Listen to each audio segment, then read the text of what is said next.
Iya, pemirsa, fenomena El Nino tahun ini diprediksi akan melanda sejumlah wilayah di Indonesia. Fenomena fase hangat ini nantinya diketahui akan mempengaruhi fase musim kemarau dan musim hujan di Indonesia. BMKG sendiri telah merilis laporan peringatan dini kekeringan meteorologis di wilayah Jawa Barat.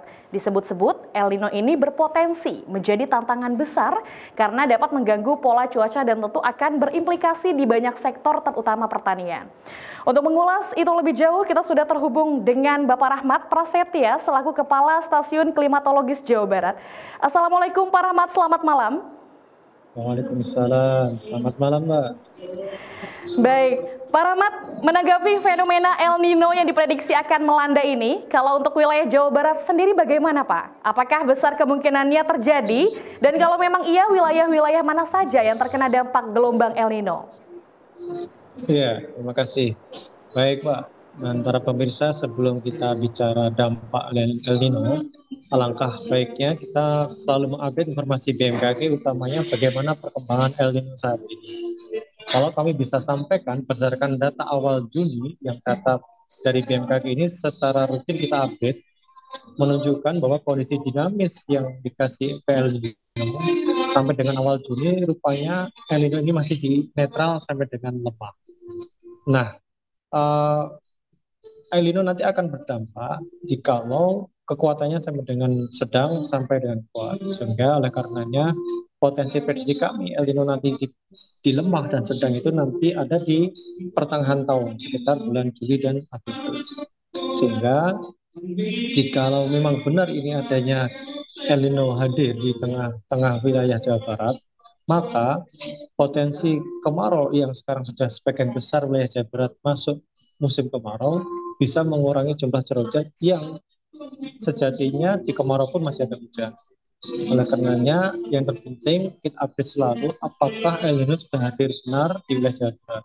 Sementara data kami memperlihatkan kondisi El Nino masih kondisi netral hingga lemah yang secara kajian ketika El Nino netral sampai dengan lemah tidak begitu signifikan pengaruhnya terhadap wilayah di Jawa Barat.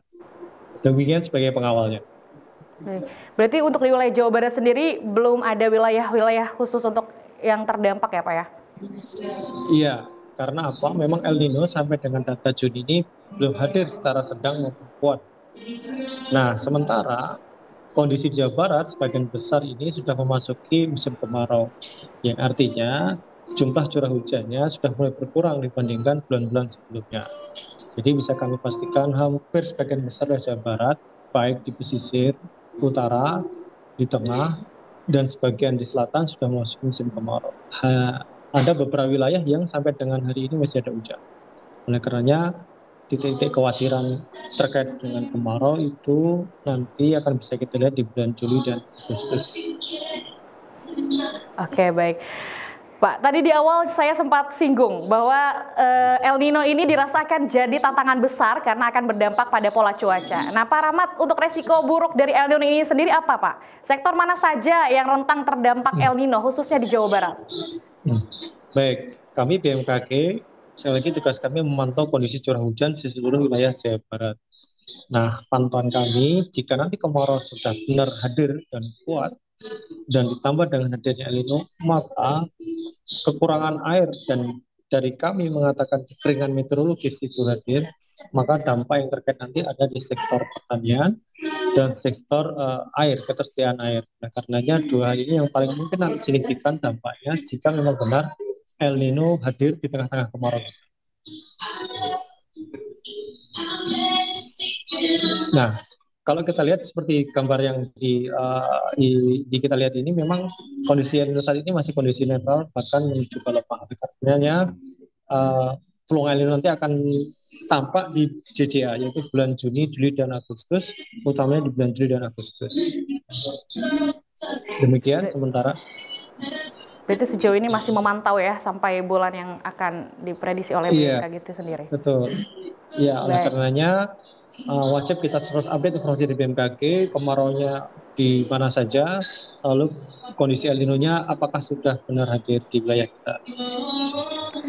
Oke, baik. Pak Rahmat, menilik dampak-dampak yang akan terjadi dari fenomena El Nino, lantas upaya mitigasi apa yang bisa dilakukan untuk menghadapi bahaya El Nino, Pak?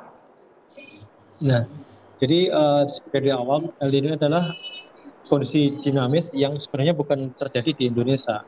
Dia jauh terjadi di wilayah Pasifik, jauh dari wilayah Indonesia. Akan tetapi, nah seperti gambar ini kita lihat, sebenarnya kejadian El Nino atau El Nino itu ada di lautan Pasifik.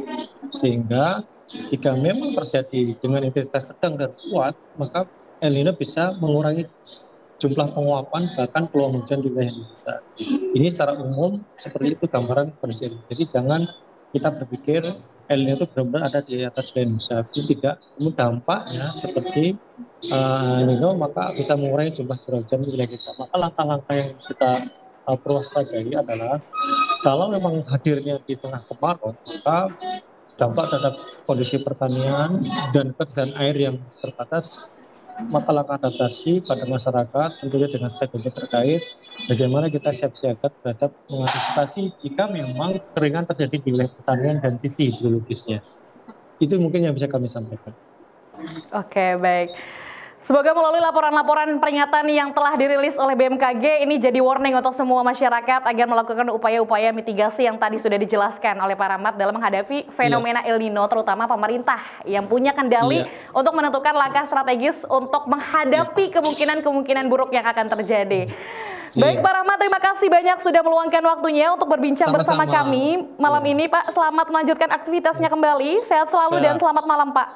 Selamat malam, terima kasih.